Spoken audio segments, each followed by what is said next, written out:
Hey, everybody. Welcome back to another thrilling episode of Tackle and Tacos, a fishing podcast, tackleandtacos.com. Social media is at Tackle and Tacos, YouTube, Instagram, Facebook, all that stuff. Get it out of the way up front. Nate, how the crap are you? I'm doing all right. I'm Yeah. doing all right. Yeah. Yeah. Okay. Yeah. Can't complain. Can't complain. Been doing a little fishing and just Same. I don't know, excited for this episode. How you Yeah. doing? Yeah, I'm great, man. Same deal. Same exact deal. Had my first solo derby of the year yesterday, and then just been getting on the water quite a bit. Even just tonight before we recorded, I told Vinny and Gus, my boys, that we would go fishing when I got off work at 4 o'clock, but it's been blowing like super hard winds. And so I tried to get out of it, honestly. Not like that I didn't want to. I love fishing, but I was like, guys, the wind is blowing really hard and blah, blah, blah. And so we just ended up going to a little local lake because they were both like heartbroken instead of like some big body of water. And we caught the frick out of them. I mean, we caught the daylights out of them. We put probably 15 big bluegills in the box, a couple big crappies in the box, fish tacos, anyone, you know what I'm saying? Like the tastiest thing. Yes. Perfect. And I'm telling you too, with panfish, and maybe it's like that way with all fish, I don't know. With panfish, you can't mess up the fish taco. You can make it like bake the taco, or the meat. I mean, you can blacken it, you can deep fry it, wet or dry batter. It doesn't matter. I think because when you put all the other stuff on it for like the taco stuff, it's just awesome no matter what. And there's something about like that pride and like I caught this. You know what I mean? Like it feels like fresh out of the lake, right in your belly. I don't know. It's something dope. But Vinny caught like a 3.5 pound largemouth. Gus caught like a 3 pound largemouth, which when Gus held that up, it looked like old Perry, old George Perry's world record. I mean, that thing was a Yeah. compared to him. And he's wearing cowboy boots on the boat for some reason. So it's just like the cutest little 4-year-old ever holding up a fish. But yeah, man. Stud. That's why. Yeah, things are good, man. Yesterday at the Derby, I just put out an episode about this. Well, it's coming out in podcast land before this episode comes out, doing a before and after. I caught the frick out of them, but just no good ones. I probably caught 60 fish, maybe more. Everything I used, I caught them on, from mag drafts to deep jerk baits to low swing head jigs. Caught a couple of transitions on that. Wacky rigging like crazy, Nico rig. Whatever, but I couldn't catch any good ones. How did your derb go with your boy? It didn't go the greatest. So yeah, the lake, we just stayed in Spring Lake all day, and it kind of got tough. It's been getting a ton of pressure lately. But yeah, so it was chilly, cooler than expected, maybe around 45-ish or so. Yeah. Wind picked up, ended up blowing like 25 plus. And then of course it started raining first thing in the morning. So it was not not the funnest start to a tournament. Especially, how old is Addison? 7? He's 7, yeah. That's rough for a 7-year-old in the derby, dude. That's hard. Yeah, for sure. It was a rough start. So we kept the boat around 45, 50-ish, scooting across the lake to our first stop, and he's all hunkered down in his seat. Yeah. He's got my gloves on, my hat, my stocking cap, fingers blowing in the wind. Yeah. He's got his winter coat on, his winter bibs, Yep. life jacket. So he's all bundled up, but he still was pretty cold and ended up getting wrapped up in my raincoat. And that's kind of how the day started. Pull my rain gear out of the locker, put it on, put my bibs on, put my jacket on. My zipper broke. Oh gosh. So no zipper on the jacket. I'm like, oh man, this is gonna be rough. So I try to like Velcro it and it's blowing open, whatever. Get up from my seat at the first stop, and the back of them rip, and I end up with like probably a 16-inch rip down the back of my down the back of my rain bibs. Dang. So Big boy. so the Sims Challenger gear is toast. You on that no more. plan or what? Where he says that thing in the commercial? I'm a 2 sandwich kind of guy. Or what? 2 sandwich. Yeah, I need to get that big boy stuff apparently. So Gee, I think that rain gear is about 4 or 5 years old. So I've had it for a good while. It's had a good run, but we need to reach out to our rep at Loophole, because that rain gear they put out looks filthy, and we might without a doubt. Warden Especially series. Yeah, especially now for sure. But Yeah. I think I caught coincidentally enough, I caught a fish within the first 2 casts of the morning on a buzzbait. Okay. Um, so that'll transition into the show pretty well. But then we went hours, probably 2 hours without another fish. I caught a good keeper, about 2.5 pounder. A couple hours later, and then we probably another 3 hours ish with not another bite, and then I caught one more 3 pounder on a foiky, a little Timu. Oh, you did for real? Yeah, yeah, for sure. Right behind some Hey, people. let me ask you a real question. Do you feel stupid throwing that thing? I kind of got made fun of, I but feel like an idiot throwing that thing. I yeah, feel so I kind of got made fun of for throwing it, but I was all right with it because a few casts in, I'm like, if I go into this area, there was already 4 boats in here, maybe 5, and yeah, probably already 5 boats in there. Like, if I'm gonna come in here behind these people and try to catch a fish, I have to got throw the something different. technique. Yeah. Exactly. So I start tossing around, and within, I don't know, 15 minutes of being in there, I caught a 3 pounder, biggest fish we had of the day. Like, Uh, God, you're almost disappointed. Like, dang it, it worked. yeah, exactly. That's how I am Yeah, when but the that nest. I'm like, dang it. yeah, that was kind of how I felt about the buzzbait too, because the water had cooled off a lot. It was 54 degrees, 53 degrees in the morning, Cold water buzz. and Oh, dude. Especially like yeah, on people sleep on it. right. So, You can like 2 casts in, I catch one. I'm like, "Oh, man." So I ended up throwing it for another hour straight or something like that, running it in and out of lily pads, and uh never got another bite at all on it. So, but you had fun. but Fish with your son. yeah, yep, fish with the boy. We had a blast. We weighed in two for 5.5 pounds, maybe a little over, but Not terrible. couple good fish, but no, yeah, couple good fish, but it was yeah, it was fun tournament. It was, like I said, it fished pretty tough. I think the winners had 19, and then second place was like 14. So I mean, it after that it dropped off real quick. So 19 head um fish. yeah, They were I cheap. guess they caught I guess they caught them in an area that I had just come out of. So Ugh. they just decided to bite and Yeah, that's ate and didn't, yeah. So it was cool, but okay. Yeah. So yeah, speaking of buzz baits, today's, whenever you're listening to this, our guest, we're so pumped to have on Danny from Brazalo. I'm sure you know that name. Hopefully I'm pronouncing it correctly. If you've been paying attention in the fishing industry for, I don't know, not that long. I mean, it's been around for a little bit, but then obviously really got put on the scene by I mean, I could say friend of the show, even though he's never been on the show, but he's from right down the street, Pat Schlopper. But yeah. he won one. It's funny because in an elite Bassmaster Series event, it's a 4-day tournament, and people will be like, "Oh yeah, man, he won it on whatever." I got one of these just sitting on the desk. Oh, it's stuck in a cord or something. I'll grab something else. He won it on a square bill. He's throwing the square bill and he won whatever. But he caught maybe 3 fish on him. But like Pat wrecked shop on the Brazalo buzz bait on the Sabine. Like, it wasn't like Hmm. that was his bait that he won with. You know what I'm saying? And so Yeah. it really helped put him on the map. I'm really pumped to talk to them. So let's buzz through buzz through our sponsors quickly. All right, that was cheesy, boy. And then we'll bring him in. We'll talk fishing, life, lures, the future, where they're going with their company, and whatever. So we are brought to you by Grizzly Coolers. It's our title sponsor. grizzlycoolers.com, code WCB gets you 15% off. Drinkware, merch, coolers, of course. The soft-sided stuff is amazing. Loophole Optics, love their sunglasses. Wore them all day on the water in practice, all day on the water in the Derby. Wore them today fishing with my kids. They're awesome. Comfy, look good, style, polarizations between layers of the lenses, so you can't scratch it off. It's not going to come off.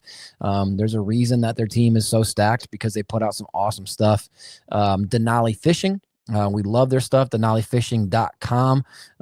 Scott, the owner, is just a stand-up dude who cares about fishing. And I've said this before, but I love the fact that they just came out with the DLE series of rods, which, by the way, the DLE 7'2" medium spinning rod that I used on Sunday is the best spinning rod I've ever used in my life. Hands down, no balance, no quantifying statements, best spinning rod I've ever used. It is light as crap. It's really responsive. You can feel absolutely everything through it. And here's where I'm going to sound a bit like a stoner, and I don't mean to. but it's a medium, but it's got some floppiness to it, but it's also got some backbone, which sounds sort of contradictory. Like it's got some good flop in it, like in terms of like, like parabolic, which all the people say if they want to sound smart, except for the fact that everybody says that, so you don't sound smart, you just sound like everyone else. It's got a lot of bend to it, but like when I'm flipping some fish, like up onto the deck, when I'm boat flipping them, it doesn't feel like it's still got enough down by the handle. It's an awesome rod, and it is so freaking light. Yeah, it's awesome. Moldy's Marine doing custom gator step installation on boats, wet sand, buffing, winterizing, oil changes, electronic installs, whatever you need. Moldy'sMarine.com, MOLDYS.com, Moldy'sMarine.com, I'm sorry. And then Northland Insurance Services. Brian fished, the owner of Northland Insurance Services, fished the Derby on Sunday, actually, and his co-angler ended up winning the Derby overall outright as a co. And then, yeah, wild story, though. Two quick things about his co. I think his name was Grant. I hope I'm not getting the name wrong. I think that was it. Super nice dude. Just super cool cat. Obviously new fishing. Two cool things. One, on his Bubba scale, he had 14 pounds, ended up winning the tournament with like 11.9. So somebody's wrong. Yeah, jeez. Somebody's scale is off. And then this is his last tournament before he moves to go live with Ben Milliken and be his in-house cameraman. So what the weird, right? That's awesome. Yeah, a while, but yeah, shout out to that dude. So NorthlandInsuranceServices.com. That guy who the co was with NorthlandInsuranceServices.com owner Brian Beebe. And it's cool to have somebody doing your insurance who gives a rip about fishing and knows it and whatever. So with no further ado, let's bring in Danny, making some of the nastiest buzz baits on the market. Buzz baits, spinner baits, jigs. They're just killing it. Team is stacked. One of our friends, Hunter Bogman's on there as well, who we've had on the show. Just the coolest dude. So yeah, let's talk to the man himself. Let's figure out how to be better buzz bait fishermen. Danny, welcome. Hey, what's up? Hey. Sitting here listening to y'all chat and fishing and buzz baits at 53-degree water. What do you think about that? What's that? What do you think about buzz baiting in cold water? I typically don't do it until after it gets about 60. Okay. We've had a couple of the water's kind of staying at that 60. I mean, it can dip down and those fish are still kind of staged up, but I typically go for a little slower buzz baits. If you can find those triple wing or even quad blade ones or double buzz, if you will, because they just move slower in the water. Those fish are kind of coming up and they're moving a little slower and stuff. So it's always what we've done. We just kind of slow it down a little bit. Whereas, some of these big loud clackers we make, man, they're made for tearing the water apart. Broth, putting a wake on the water. Yeah. Hey, see, that's awesome information already. See, so I didn't even think about that. I felt we had plenty of warm days kind of leading up to the cold water, because water's been 60 plus few different weeks when I've been out. So I thought I'd be all right, but I didn't realize how cool it got until I put the trolling motor down and started casting. Yeah, and those fish when they get that time of year, they'll move a little bit, but sometimes they just lock on something. And, and if you got where it cooled down, but you got a sunny day, you can come back to some of that stuff, where there's some rocks or something like that. Some of those fish will kind of hang around some of those bigger rocks, and, later in the day, they'll come up and eat a buzzer. Yeah. Yeah. Fish I know this is going to sound, I already said one stoner thing about fishing stiff, but it's got a lot of bend and anyway. But another thing is fish are unique. Each fish is unique. You know what I mean? Like some fish, it's like if you went to a bar and some dude looked at you and you went over and pushed him off his stool. Some dudes are going to cry and run away, and some dudes are going to knock your teeth out. And like fish are so similar. Some of them you'll rip a buzzbait by and they're like, ah. And another one you rip a buzzbait by and they just want to absolutely like Mike Tyson when he said, I want to murder his family and eat his children.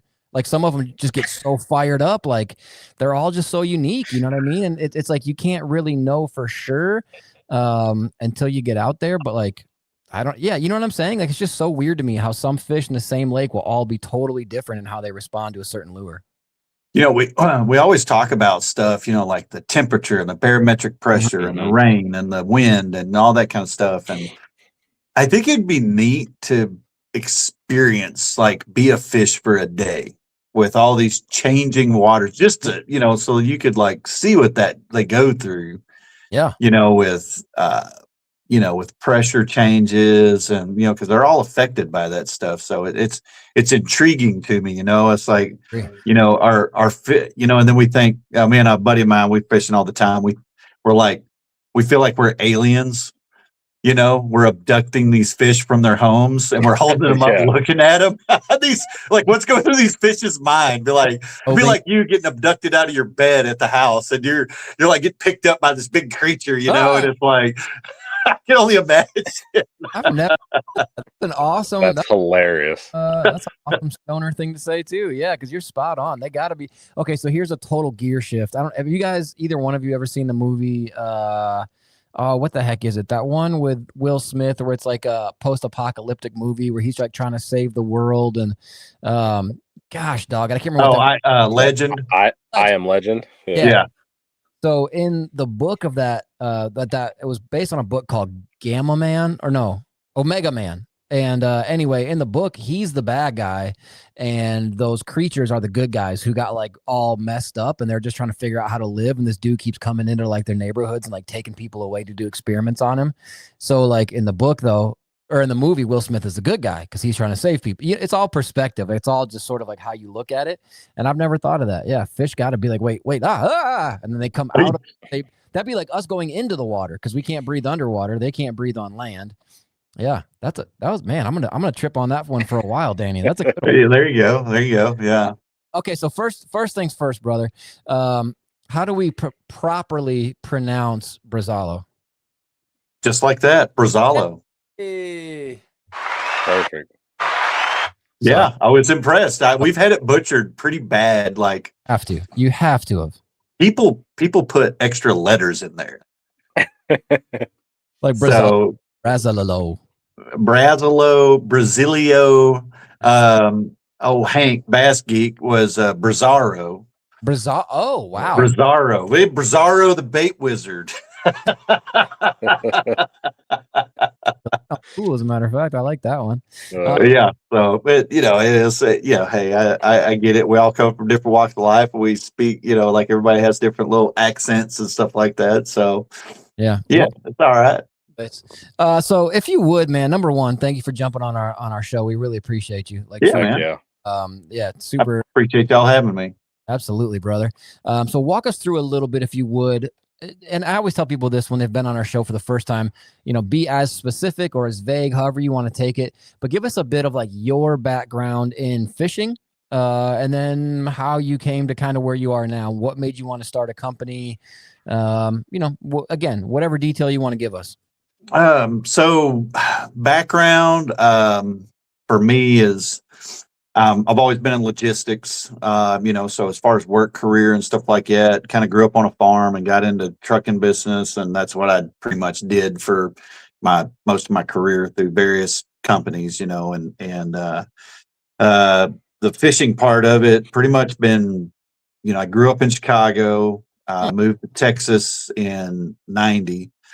I did my high school. So I moved from Chicago to a farm in Texas. Wow. Go ahead and put that on some culture shock right there. I'd never seen I didn't even know armadillos were real things. Right.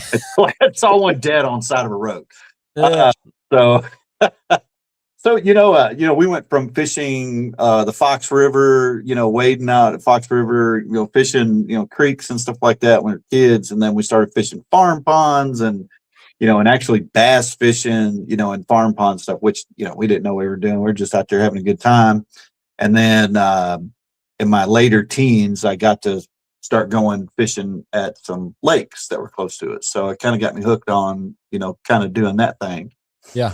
And, that drive for that, I started doing that more often and going and, and learning and all that kind of stuff. And then, I went through a period of my life in my mid-20s where, I was fishing really good and I wanted to escalate things. And and I knew how to escalate things, but a job offer came from FedEx for a manager position, and I chose the easy road. I chose the career in trucking. Right. So there went the fishing career, which was, honest to God, probably the best decision I could have made, because once you really start talking to anglers and you see kind of like how that life is, I would have been really bad at it. Like the fishing part would have been okay, but the money and the travel and all that, I would have been just horrible at it. That's a lot. So once I went to work for FedEx, I got out of fishing for quite some time. I didn't have time for it. I was working so much. And then about 2014, I kind of picked it back up again. And 2016, finally purchased a boat, and like I got back into tournaments, got back into, hammering the lakes and, and all that kind of stuff. Started learning things in Central Arkansas where I'm at. And right at the end of 2016, first 2017, I was like, I've always wanted to make my own fishing lures. Well, that's what I'm going to do. There's a little bit of a story behind that, but it's, whatever. So something drove me to do that. I kind of, contacted a company about some stuff. They kind of shunned me away and like, we won't do that for you. I was like, whatever, I'll just make my own. And so this thing that we're doing was never supposed to be a business. Okay. It was supposed to be a hobby that got way out of hand. Yeah. So, we're the classic the right way. Yeah. Well, we're classic case, we're selling stuff to our friends, and then it turned into selling stuff at boat ramps before we took off for a tournament. And then a local store wanted to sell some stuff. And then it just kind of like, this is doing something, I was like, okay, it's paying for my little fishing habit. I'd get a check from that store, and then I'd turn around and pretty much give it back to them, buy tackle and rods and reels and, and stuff. So, and then right around 2019, we started working on what is now the Bushwhacker. And 2020, we released it. 2021, it got its first claim to fame over at Lake Murray, which the Bassmaster Elites are going to be at this weekend. So fingers crossed, I might see it over there again, hopefully. And it's about that same time of year. Yep. And then, and then things really got going after that. We were just kind of put our head down and really started trying to kind of do something with it. And my time in the shed behind the house. So if people have been following me for a long time, they remember where we started. We had after the add-on, it was a 150 square foot shop that we produced all of our baits in the backyard of our house. Wow.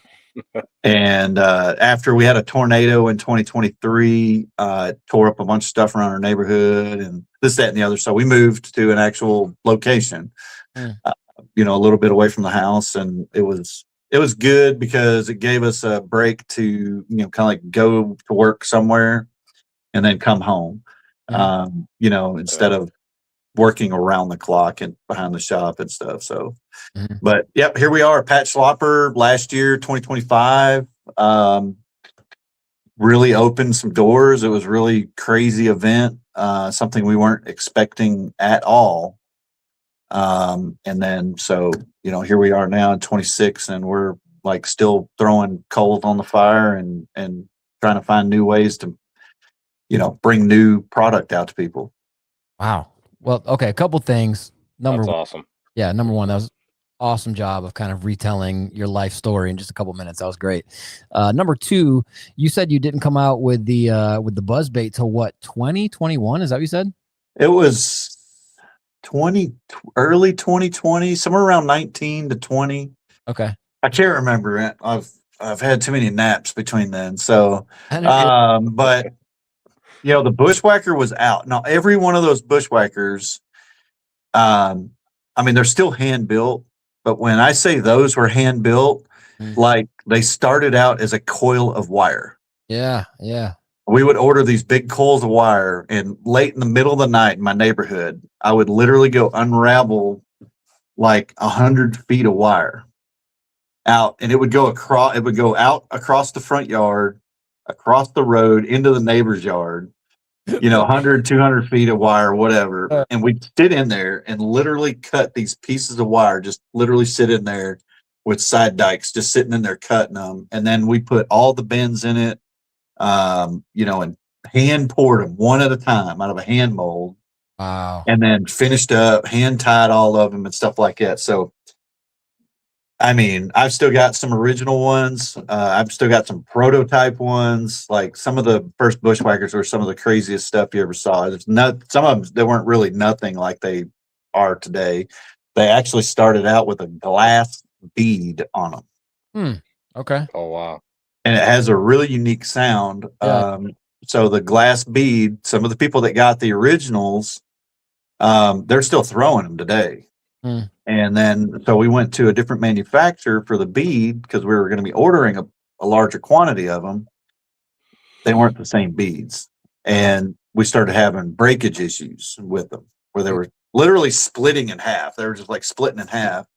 So we had to find different material to use. And the brass bead, we found the brass bead. And so we started kind of tinkering with that and different finishes on it and stuff like that. And that's kind of how that one got to be where it is. And that's kind of our signature thing now, is that bead on it. Yeah, well, that's what I'm going to ask you about is you said 19, 20, whatever it was when you came out with it. Because now if I think of your company, that's what I think of is Buzzbaits, and obviously that had a big role in that. What you said, you were peddling stuff at like boat ramps. What was the big thing before the Buzzbait?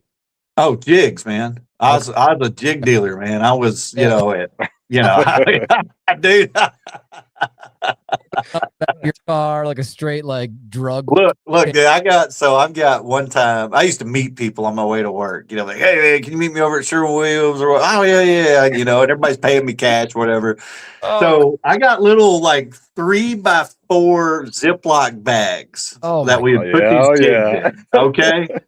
You can see where the story is going. So, I had one day I met like 4 people at one place sitting in front of, I kid you not, Sherwin-Williams in their parking lot.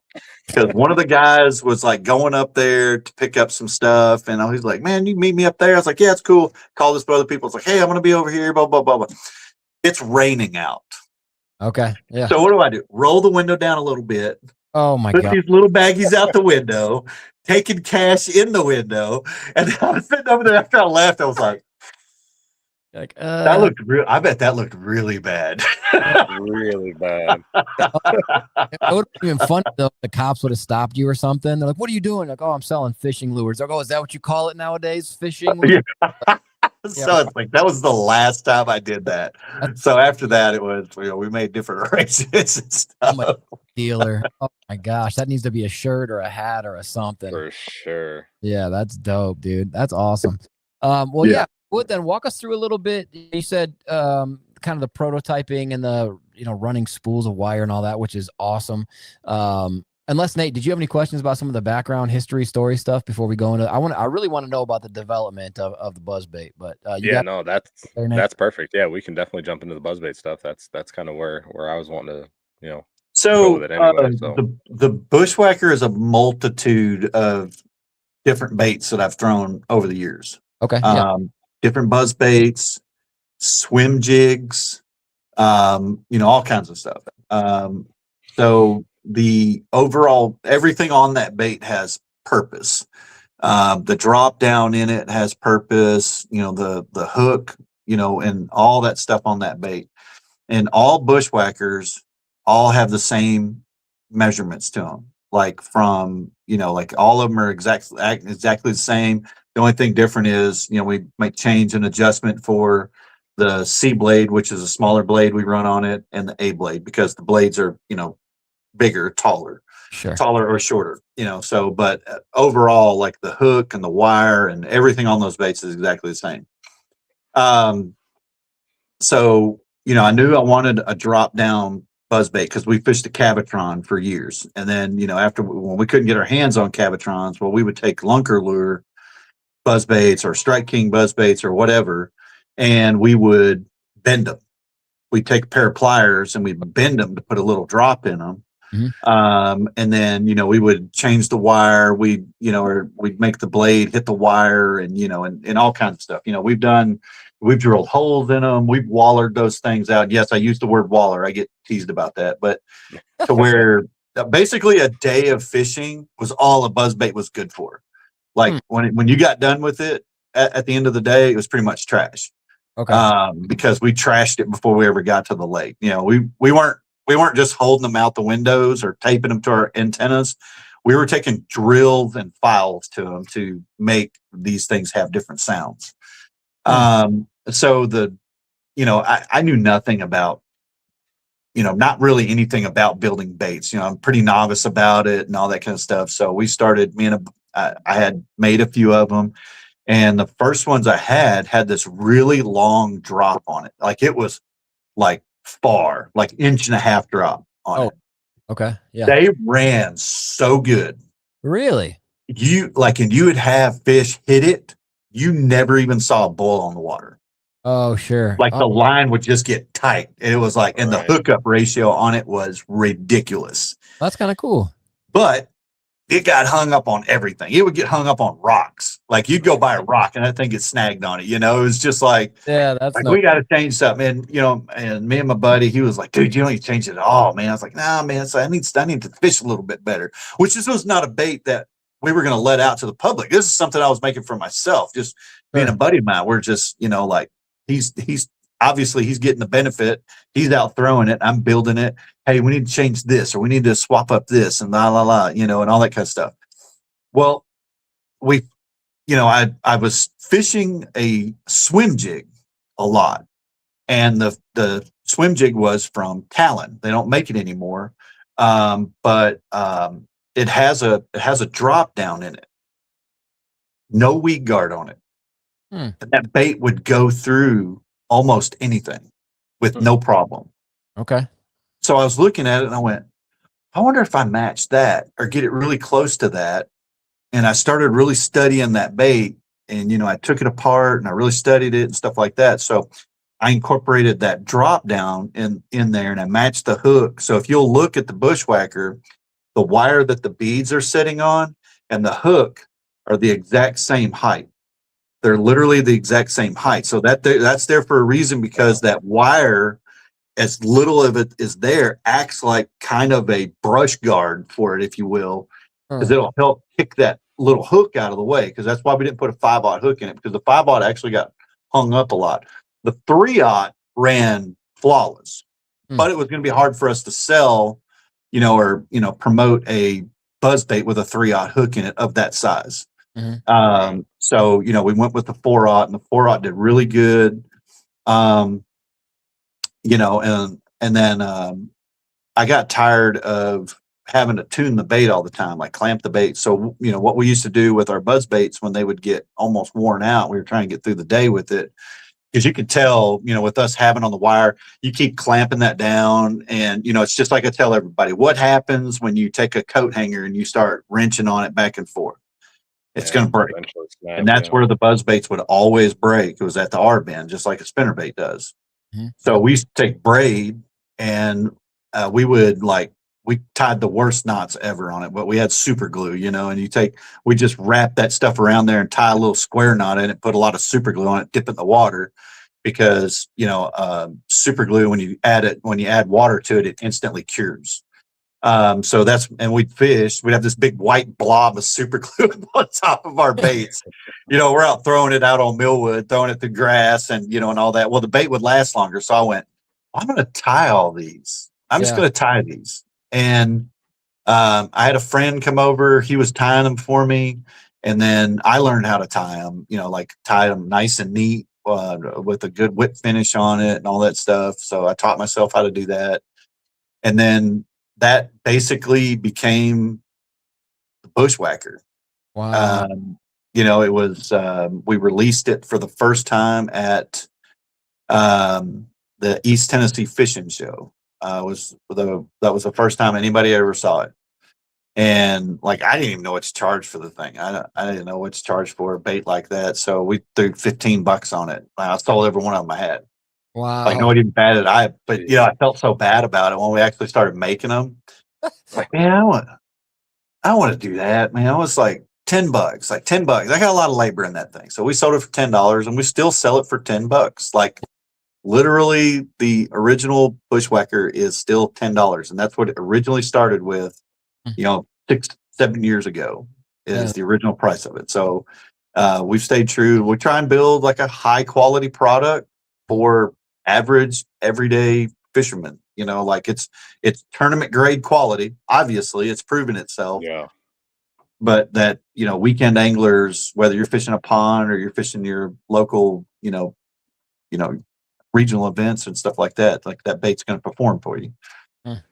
So, you know, and that's kind of where the Bushwhacker came. And then a lot of stuff steamrolled after that. You know, we made the pro model that Slopper won on, and the pro model kind of came from, so we used to use the Do It mold even keel head.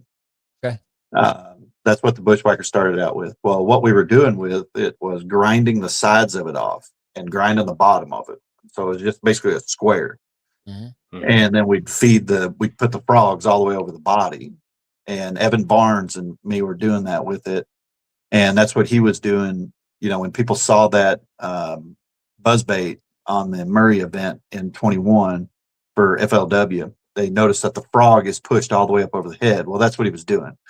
So, you know, we had a lot of sales out of that. And that gave me the idea to come out with the pro model, you know, with the ribs in it. Like, we literally built that thing we were doing. So that was our first actual like custom designed head that we had done with anything, because I had purchased my first spin cast machine, so we had the capability of starting to do that stuff with silicone molds and stuff. So that's pretty cool. Yeah, that's really neat, man. How did you That is awesome. come up with the whatever you call it, the brass ball now? How did you come up with it being sort of free on the wire as opposed to like getting it in one spot? You know how it can kind of go up and down the shaft there?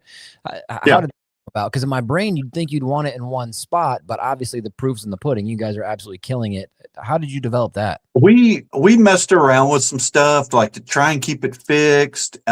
We tried to solder it in place and all that kind of stuff, and then I just got lazy. And I was like, yeah, let's just go throw it around and see what's up. You know, we got the bead spacing on there. We looked for different stuff than a rivet for a spacer, because we had to keep the bead from, you know, sliding down the bend. We had a problem with that because we would just put a couple of beads and then that big brass bead.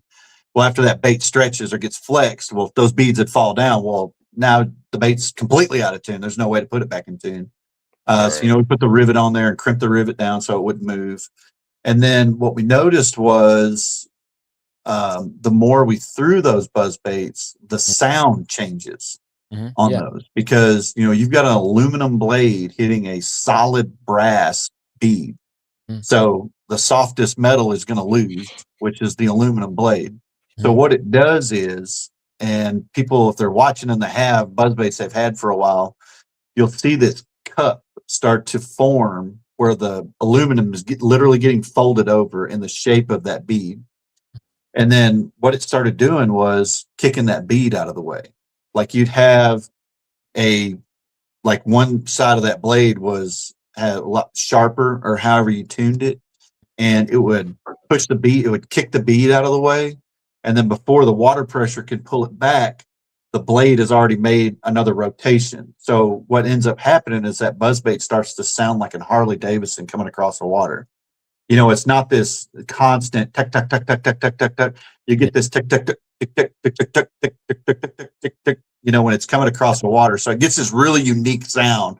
So we decided to just leave it. I was like, well, being lazy finally paid off or something. Yeah. No, that actually makes really good sense. Yeah. That's really smart. Nate, what do you got? I feel like I see something brewing in you. Yeah, no, that's awesome. So Jordan and I kind of touched on it a little bit before you came on, but you mentioned the bend of the actual like shaft of the buzzbait to kind of get the hook down. What is the exact purpose of that? So there's a lot. If you'll look at a lot of clacking style buzz baits. So let's just say that I took that bend completely out and that head was sitting right at the rivet. Mhm. Okay, so that's basically where those beads would be. The rivet would be against the head, or the beads would be against the head. So what we've done, what would happen there is the distance between the hook point and the blade itself, the rivet where the blade is, you would end up with a half to three quarters of an inch of gap. So that's where you get a lot of these buzz baits that are old school are all built like that. And they're built to come across pads and grass and all that kind of stuff. And that was a downfall that we knew of with the Bushwhacker. So we actually designed the Bushwhacker fishing the Arkansas River on riprap, Lake Hamilton, around boat docks, and and stuff like that. So when it starts to get around matted grass, we obviously have a problem. But beside that, what that does is opens that hook gap way up. So I noticed a long time ago that when I fished like Cavitrons and stuff that had drops, that's why I put the drop in it, is that the hookup ratio was much higher. Okay. We didn't really know all of the scientific reasons behind it or anything. We just like, hey, that it's opening that gap up a little bit, kind of like you do with a frog. You want to bend those hooks out a little bit to kind of give them more bite. Well, what we did was gave a clacking buzzbait more bite. So when you fish this bait, typically when you catch them, it's going to be a top dead center hook set. Either that or it's going to go straight through the gill plate on the sides of their head. It'll go straight through the sides there. So that just shows you just how far they can inhale that bait. Sure. And typically there's not a blow up. It's usually just a boil on the water or a little pop, and then it's gone. And they're able to get it. So the first Bushwhackers that had the regular head on it, or the OG style, we were putting horny toads on there. We were super gluing them on. Well, we had a head to deal with and a 4-aught hook, so half the bait was hanging off. So we went through a lot of baits that were ate up in the middle of the bait and stuff like that. So this right here, this model that you're showing is Pro Elite model. This was the second version of the Pro. There were some changes I wanted to make to it with the keeper system and stuff like that. But beside the point, you can put that frog all the way up to the first bend right there.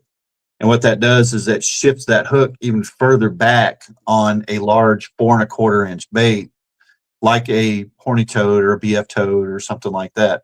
So it increases the hookup ratio of a large bait even more on that. So what happens now is that you don't get tails torn off of your bait.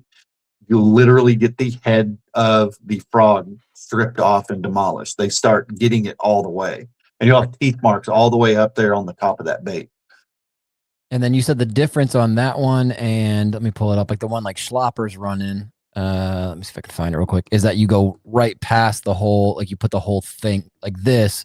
You're bringing that. So the Schlopper Pro was our first version, and it was technically a discontinued bait. We still had the molds, but when he came out with the Victory and stuff, we were like, we brought it back, and then I took it out after that, and I started fishing with it again. And I looked at my wife, and I was like, I forgot how much I love fishing this bait. Like, this model is hands down my favorite one that I've built. Wow. Like it just runs different. It runs different than all the rest of them. And I was so proud of this model. And then when Pat won, it was one of those like, would you look at that? It's like, I was like more than happy to get those molds back out and start producing that bait again. Yeah, that's awesome. Gosh, that's sick. Yeah, for sure. Danny was, speaking of Pat, I don't know if you heard us in the little intro, Pat's from like right down the street where I live. He's from our backyard. He was around these parts, he was a local boogeyman. Like when he would show up to like local derbies, people were, ticked and sad and fishing for second place. I mean, he's been a hammer for a long time around here. Was he a part of Brazalo before the Victory, or did you reach out to him after you knew he was using the Brazalo, or did he reach out to y'all, or how did that dynamic was kind of it was kind of a two-way thing. It was, you know, like I know people at, you know, I know people at Bassmaster. I actually fished with some, you know, some people that work for Bassmaster, which, you know, the studio is right up the street from us. Oh, wow. So, you know, we go up there and, you know, hang out and see Ronnie and, you know, all them. And I took the whole crew up there a couple weeks ago when they were on the Arkansas River. We took the whole crew over there and stuff so everybody could see the studio and whatnot. But anyway, you know, when I say it was totally unexpected, so I've talked about it before, you know, like that Sunday morning, about 6:30 in the morning, a kid that was working for me during the summer, he texted me a picture and he said, "Hey, is that a bushwhacker?" So I zoomed in on the picture and I was like, "Yeah, it sure looks like it to me, boy." It's like, I mean, you could it's that cat, you know, it's like where he's casting it and it's like mid throw, Yeah. and you could see the whole bait, like you could see the drop on it and everything. Yeah. And I was like, that's a cool picture, you know. So I'm laying in bed and my wife's still asleep, and I was like, I'm gonna see who that. I want to look. That's on Instagram. I'm gonna go look this person up. Took that picture. That's pretty cool. And so I found the guy. I found the person who took the pic, the photographer, and then he had like, I don't know. There's like 15 photos, 10 or 15 photos or whatever. So I was like, that was the first picture, was that person throwing the bushwhacker. So I started scrolling, and I was just scrolling, looking at some fish, you know, like some pictures, and then I got to the Japanese anglers, and I went, wait a minute, these are all Bassmaster guys. Well, I scrolled all the way back to that first picture and I zoomed in on it and I was like, who is Slopper? Like, who is this? Who is this guy? That's the picture right there. Yeah. As soon as you said that, I remember the picture specifically because I'm a tackle and I was looking at it too. Like, that is a different looking buzzbait. And so, you know, I went to the Bassmaster page, and sure enough, I'm like, this dude's been leading the tournament all 3 days. He's going into Championship Sunday. Oh my God. Yeah. So I was like, that is really cool, you know, and I texted that picture around to a couple of friends and stuff. And then a buddy of mine texted me. He's like, you need to get on Bassmaster Live right now. And I'm like, I'm over here like, hey, dude, I'm like laying in bed, you know, it's like 7:15 in the morning, you know, I'm just kind of chilling on a Sunday. And we were kind of slow, like in the shop was kind of slow. Okay. Sure. Like we were in this weird, like, I don't know what to call it.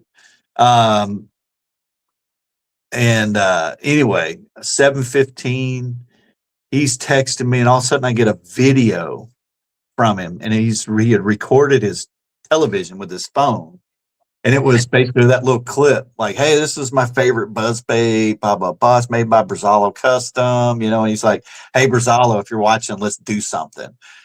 Dude, let me tell you. So we have Shopify as our platform we use for our, you know, for our web host. Mm-hmm. Yeah. And it makes that little cash register sound whenever you get an order. It just went crazy.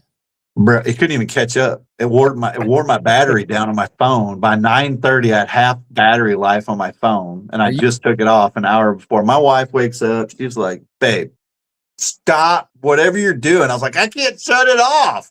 I don't even know what's going on right now. And she's like, what? And I told her what just happened and everything. So we turn she's like, oh, she jumps up out of bed and we turn the TV on. Well, of course they played the replay and I was like, holy crap. Like that just really happened. Oh, that's like, you know, and we were watching and the phone is going nuts all day long. I didn't even know what to do. And, you know, we went up to the shop and we watched the weigh-in and stuff and he won. And like, she said, you know, my wife's like, what do we need to do? I was like, I know I need to be making baits, but I don't even know where to start.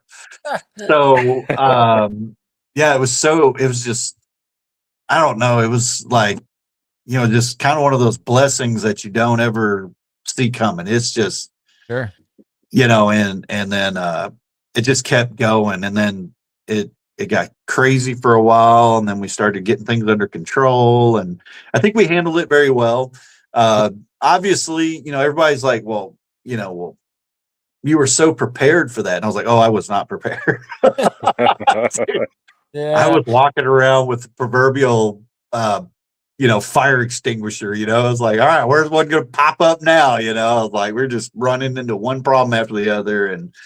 And it took us about 2 weeks. We had to shut everything off after a couple of days just because I didn't want to extend orders out, kind of deal. We wanted to be, we wanted to do right. All the orders that came in 48 hours, we wanted to make sure it was like 48.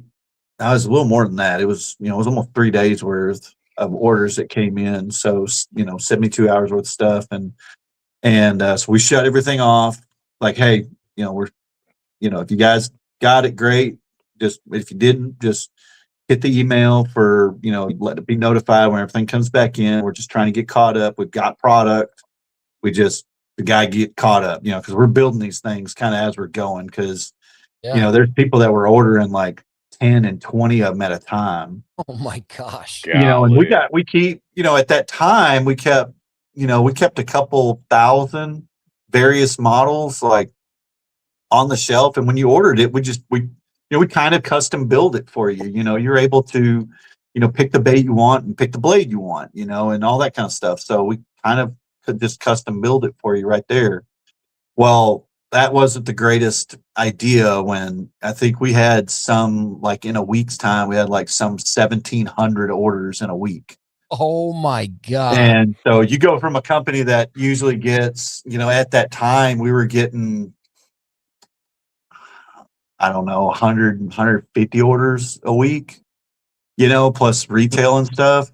Yeah. And yeah, you go to that, it's like one of those, you're like, Jeez Louise. Yeah, it was pretty crazy, So, and we, and then, so I didn't officially meet Pat until the Classic this year. Oh, okay. Yeah.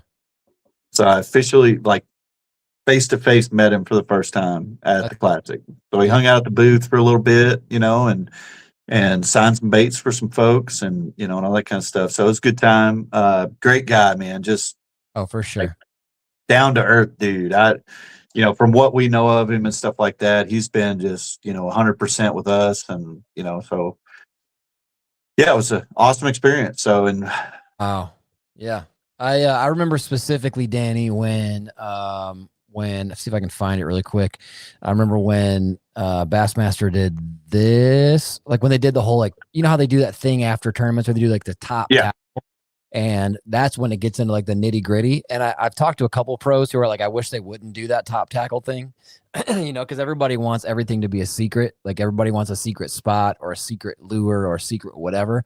But then top tackle. And I remember looking it up and being like, oh, Brazalo or what, whatever, like, what is that? Not really knowing how to say it or what. And man, I didn't know it had that much swing though, as far as like a business goes, that I wasn't the only person who was like super obsessed with the idea right when I saw it. But wow, man, that is really cool for you. Yeah. And that buzzbait's not for everybody. It's kind of it's a unique machine. 2024, we launched the Weed Whacker out. And the Weed Whacker is an anomaly in the industry all itself. It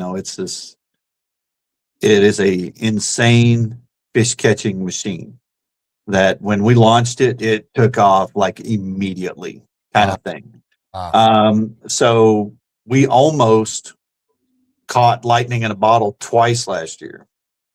That's crazy. So the MLF, or I'm sorry, the MLF, Bass Pro Tour. There was a guy at Saginaw Bay ripping them on that thing. Really? And almost won it. Like one of those, we were like, I think he's fixing to win this thing. He was catching 90 plus pounds a day on this, just one right after the other, and we reached out to him. We have some really cool photos of, fish catches and him out on the water and stuff. And, we have to keep them for our own personal, like, it's just kind of a screensaver on the computer now. We can't let any of that stuff out, but contracts and, and sponsors, stuff like that. But, Yeah, that was really cool, but it did get in the photo gallery. We're really happy about that. And our viewers and followers and stuff kind of took over social media whenever they posted a picture of it. Everybody just went nuts. Yeah. Wow. So that thing got another, we got another big breath of air, like around September last year. So it carried Buzzbait sales carried into November last year. Wow.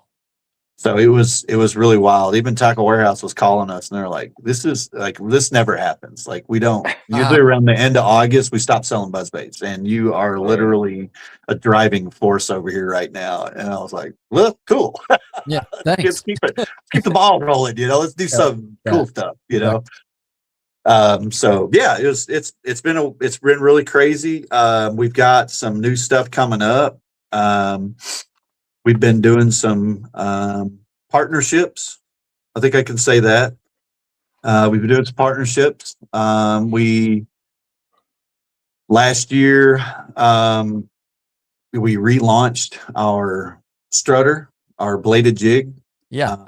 We kind of did a full revamp on that thing. And this was kind of the first year we took it to shows. At Direct Connect, we were able to do all that stuff again. We got a junior model coming. Okay.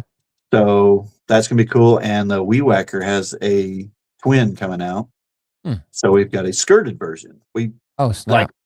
I mean, we built the Weed Whacker to be like, just put a little frog or a little creature bait on it or something. We wanted to be able to skip it, and cast it really far, and just really cover a lot of water with something, and just get bites behind people kind of bait, kind of deal. Yep. And we were like, the request for a skirted version of it were insane.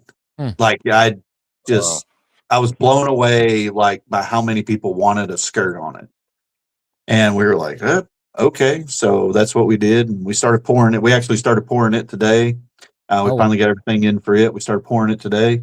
And then, then we've got a new partnership coming out here pretty soon. It's going to be crazy. That's about all I can say. Oh, yeah. Fair enough. That's awesome. Yeah, I like it. That's a good teaser. Yes. With the original Bushwhacker, was there a reason not to go skirted, like, right out of the get-go with that, or is that just a preference deal and that just kind of took off? Or I just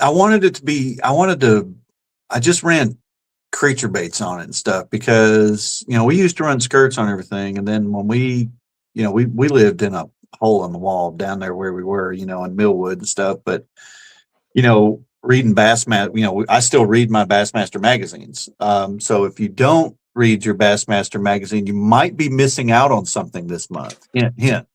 Okay. So if you have the May edition of Bassmaster magazine, there may be something in there that everybody will recognize. What you got, Nate? I don't know which edition this one is. I think this is an older one. Well, this is March. I got it sitting. April This is March. I got that we had on, right, from Spin Baits. I got that one here too. Yeah, that's a filthy one. Yeah. Anyway, read your Bassmaster this month. You heard it. Read your May Bassmaster. So this will make 6 times we've been in Bassmaster. Wow. And some people think it's not that big of a deal because they're, like, it's Bassmaster magazine, it's whatever. But I grew up reading Bassmaster magazine. I still read. I still pay my membership every year, get my magazines, and so I still read it. Now they've changed over the years because that's how we used to find out about tournament results if we didn't catch it on TV. Yeah. The weigh-in and stuff on ESPN. Well, we just picked up a magazine and we got to look all the standings, and they had all the top bait and techniques in there, and that's where we first saw a buzzbait with a frog on it. Oh, sure. With soft plastic on it. We're like, that looks cool. Yeah. But, so we started putting frogs on stuff, and, and that's, that's kind of what I want to do, is easy casting bait. And I just feel like the fish hold on to the bait longer when it's got a big soft plastic like that on there. And they're, obviously it just, you can cast them in the wind. You could bomb cast them. You can cast almost a whole spool of line out of the dang thing when you have that much weight on it. So, Yep. But we made a skirted version for a while. Oh, okay. But it just never really went anywhere. Sure. The slowest moving buzzbait ever. Like that thing, you'd cast it and just put like a split tail trailer on it or something with that skirt. That thing would rip on top of the water with, I mean, just inches of a retrieve. It was on top of the water, just crawling because there's no weight. There's no weight there. So it's just. Sure. Yeah, that makes sense. Huh. Yeah. Yeah, that's why it never really took off. And we just kind of ex-nated a little bit. Okay. Yeah. Danny, would you give us a little bit of insight? You seem like the guy to ask this question. Oh no. I've wrestled with this myself because I love throwing a buzzbait. Love it. Ask Nate. We'll fish tournaments. Yeah. I'm force feeding them bass a buzzbait. I'm like, you're gonna hit this. It's the perfect spot. No bites. I'm like, eat it. I just keep throwing it like an idiot, even when it's not working. What's your setup like reel wise, gear ratio? Are you a fluoro buzzbait guy? Are you a mono buzzbait guy? What does it look like for you? Rod, reel, line, all that stuff. So bushwhacker is always braid. Okay, straight braid. Straight braid. That is a 1 ounce bait with a frog on it. That weighs 1 ounce. Wow. Yep. So it's a lot. Yeah. A lot going on. Yes. That's one reason why we kept most of them at 3/16 or 5/16 of an ounce, because you add a 1/2 ounce horny toad, they weigh it. It weighs a 1/2 ounce. You add it to that bait, that whole bait weighs exactly 1 ounce. It's crazy to think about. Yeah. Okay. So that was something we took into consideration with parts too, was how much is this thing going to weigh? So anyway, straight braid, I'm typically 50 to 65 pound. I found a new braid that I've moved back up to 65 pound because it's easier to manage. It's the Cast Fishing, the X12 braid. Oh, sure. Oh my God, dude, 65 pound braid is half of the thickness of Power Pro 65. Wow. It's nuts, and it flies off the reel. And I don't, the backlash is not having any issues with that. It's so smooth. So I literally called that company up, talked to Ryan. I was like, dude, I got to have this stuff in the shop, man. Yeah. So awesome. we got some coming in this week that we'll get up on the site and stuff. But reel is going to be 8.5, something like that. I'm still pretty old school. So going up to the 10 gear ratios and stuff like that. I think somebody's got a 12-to-1 now or 11-to-1 or something. Seemed like I saw one. Wow, yeah. To me, when you start getting in those really high gear ratios, you have to give something to get something. Mm-hmm. Yep. And typically torque is the issue. I was just going to say that. It's fast, but it's torque. You don't have the torque to get those fish start taking advantage of you on there. So exactly right. Like an 8-to-1 or 8.5-to-1 or something like that works really good. And that's mainly for the smaller blades, like the C blade stuff, because that can collect so much line. With the A blade bushwhacker, when it gets on top of the water, that's as fast as it needs to move. Because if not, it'll blow out. So it's a very slow moving bait. It's just massive water disruption. So it's just slow. So, with the C blade, it's more about reaction bite and covering water. You can reel it a lot faster, got a lot more control over it and all that kind of stuff. And so that one's a pretty aggressive bite when you do get bites on that one. And then my rod is a 7-foot medium heavy extra fast, if I can find one. Okay. And I've got 2 rods that I use. One of them is the Arc Fishing, the Tharp series hammer. Yep. Mm-hmm. And the Pulse Fish check catcher. Okay. Both those rods are really lightweight. They're balanced really well, and they handle that bait really, really good. It's got just enough tip in it to have some delay, but it's got plenty of backbone to wrench them out of stuff, to get them out. And the rod's not super long. You can I like the 7-foot length because fishing around docks or cover and stuff, I have a little more control over the cast of that. I can kind of fling it in a little tighter areas and stuff. You start getting into 7.2s to 7.4s, the bait starts to get a little long. You make a really long cast with it, but control and accuracy becomes a little bit of an issue on shorter casts. So that's kind of my setup for that. That same way for the M1.